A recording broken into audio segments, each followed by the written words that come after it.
morning, günaydin, as they say here in Turkey. It's Monday, new week. I was pumped to get some paint on top of my primer inside, and bought 4 tins of this polyurethane 2-component paint, which costs about 120 bucks a tin, so it's about 500 bucks per coat. One tin is 2.5 litres, does 25 square metres. I've got about 100 square metres plus or minus of surface area inside the boat. So I'll need 1,000 bucks worth of paint. Not cheap, but the best solution. Before I put that on, I have to rub around with some very light sandpaper to provide a nice surface for the two paints to stick to each other. Very light sandpaper so as to not break any of the epoxy primer in any place down to bare metal, so it's got to keep that coat intact. However, as I was running around with the sandpaper, found a few more bits of rust coming through the primer, and so I'm going back to priming again. What can you do? I've been told it's a losing battle on a metal boat, that you have to just live with a little bit of rust. However, I'm always skeptical of what people say. I have found that most people have a Homer Simpson philosophy of life. Try once, fail, don't try again. So I'm always quite skeptical of people's advice. I know myself a little bit. I'm quite a tenacious person, and perhaps it's hubris that I think I can win this battle, but I think it's a battle worth trying to win, and I'll give it my best shot.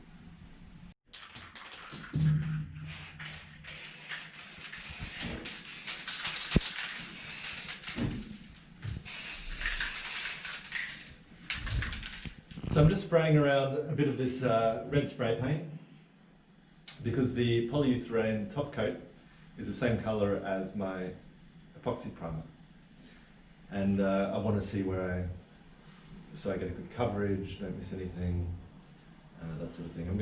I'm putting this on before I sand, prepare for the polyurethane, so that it sticks to everything. Do things in the right order.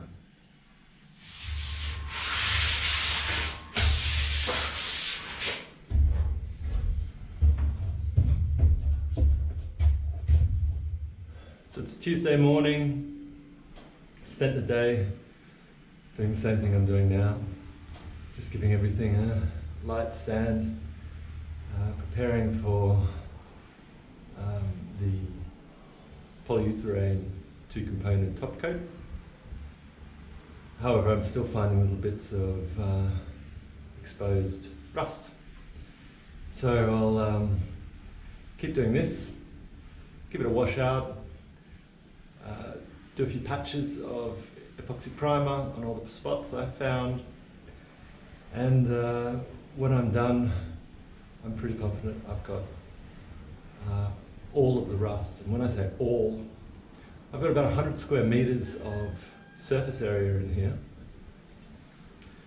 and I'm probably down to 1 square centimeter of rust in total, little tiny little bits in pockets and behind things. It's very difficult to see and get to. So that's a 99.9999 success rate, and I'll be persistent with it, because only time will tell. It's a very obvious thing, bright orange on a white background.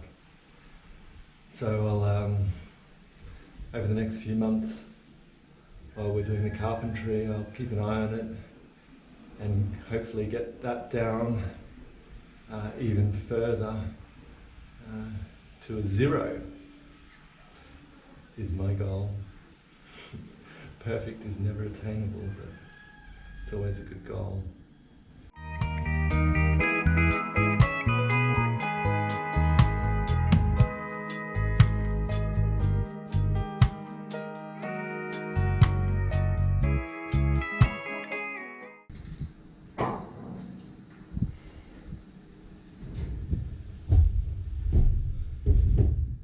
So the sanding's done. I'm going to wash it out, pump it out again with the bilge pump, spray some primer on it, sand those bits again, and then start putting on the top coat. Just want to have a shout out to Mark Patey. He builds aeroplanes in America and has the work ethic of a robot. It's incredible to watch him. If you're interested in build shows like these, it's like watching an alien, something from a different planet. He actually inspired me to start doing this YouTube, although I have nothing like the work ethic that he does. Yeah, really cool stuff that he does. Anyway, let's get back to work. It's Thursday afternoon, and guess what? I just put another coat of primer around the place. I don't know what's wrong with me. I'm going a bit crazy about rust. I had this crazy idea to have a two-pronged attack at the rust. First the paint, which provides a protective layer on the steel. And then I was going to turn the whole boat into a galvanic cell and put these kilo zincs around the place, attached with this metal rod, chopped up, welded on in places, and then bolted down. And I thought it was a brilliant idea in my rust mania, because this is how boats are protected, and these are bolted to the outside of the boat underneath the waterline. And I thought, why not just put them everywhere? But of course, to form a galvanic cell you need an electrolyte, and that's what the C is, and that's why they're on the outside. So to bolt these on the inside, above the waterline, I don't think is going to do much good. So I bought 31 of them to be strategically placed around the boat. Yeah, I think I'll take those back. Going a bit crazy. And this 100 meters of surface area inside the boat, there's 4 separate areas: the front saloon, the wheelhouse, the engine bay, and the back lazarette. And the front saloon is like size of 2, so it's really like 5 sort of areas. And it's just too much to do at one go, because once I've gone around with the sandpaper, washed it, gone back and checked for little bits of things that I've missed and done it again, the dust from the boatyard's blowing up again, I have to do a bit more sanding, it's all dirty again, I have to wash it again, and I never get to painting. So strategically I'm changing my plans.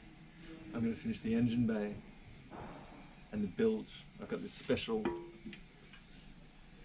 bilge paint, black. I think it's similar to what the Northern Europeans put underneath their cars to protect against the salt. That protects like oil against oil and water and everything, and hopefully it's a magical substance. So do the engine bay and get the engine back in. I need a little bit of I need a little wind to keep me going, and then when that's done I can start painting the rest, and hopefully breaking it off into little sections like that will be the solution. Anyway, it's time for a beer.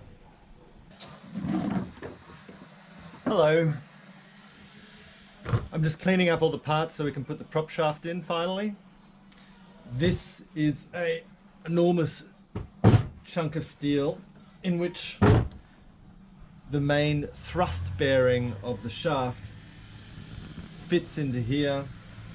So the thrust of the boat is transferred into this thing with these 4 bolts and some enormous steel on the inside, so that it's not the motor pushing the boat along, but it's the force of the pushing of the boat goes into this and not into the motor. So it's a quality bit, good German engineering, very happy with it. It's got a bit of surface rust around the place. The inside where the bearing is looks really good. I'll give that a really light sand, grease that up a bit. Firstly, get a bit of brake cleaner on it, clean all the sandy grease out of it. Put some epoxy primer on it, and then also give it a top coat of this special bilge paint. So that'll look really good going back in the boat.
So another one, we're gonna get all the rust off it, treat it with rust converter, prime it up, paint it up, and this is a bracket that will hold in the fuel tanks.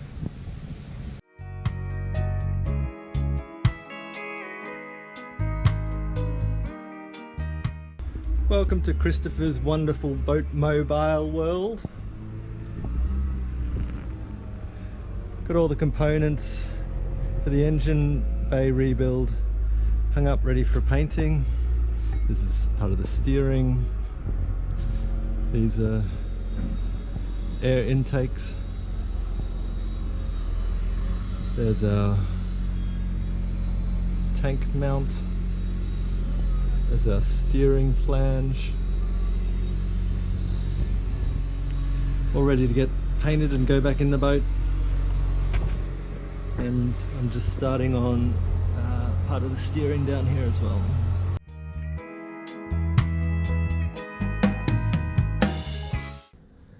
Here are the finished products. Looking very tidy.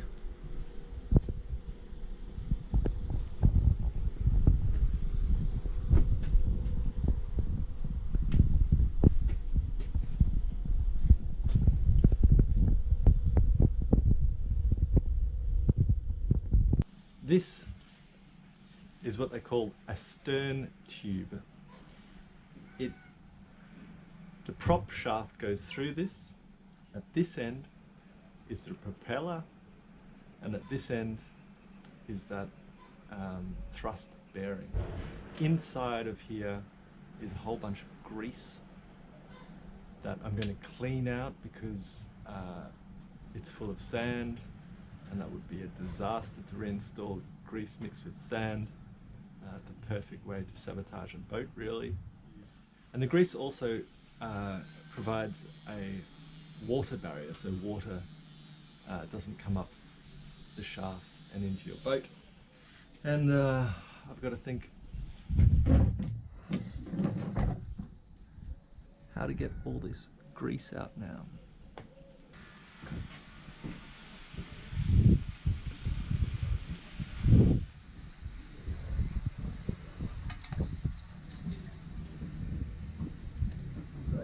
Missed the bucket.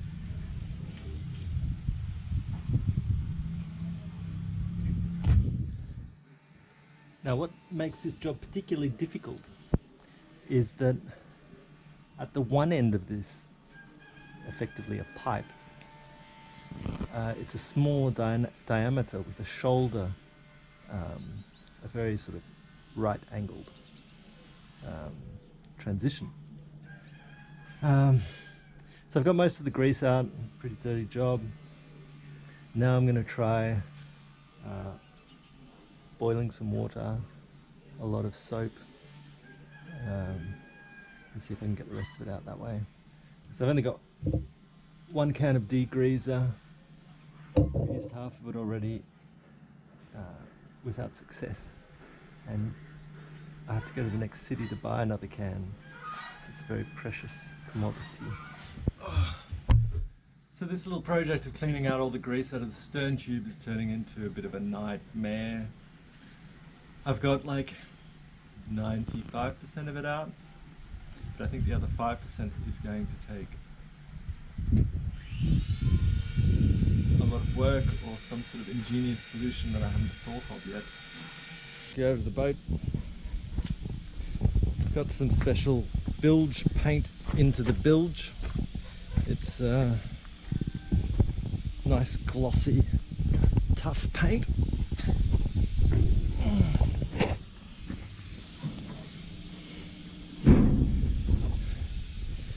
There's the bilge all looking shiny and nice.